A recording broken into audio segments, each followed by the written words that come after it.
ఎటు చూస్తున్నా శుభశకునాలు కనబడుతున్నవి కదా. ఎవరేమన్నా పెళ్లి మంత్రాలై వినబడుతున్నవి కదా.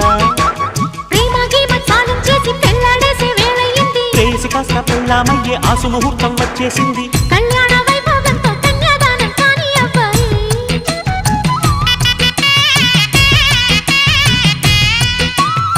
ఆ పైన నా ఊళ్ళోనే కాలక్షేపం చెయ్యాలమ్మాయి. చిల్లకల హాయ్ లైలా ప్రియురాల వెయ్యి నా మెడలో వరమాల.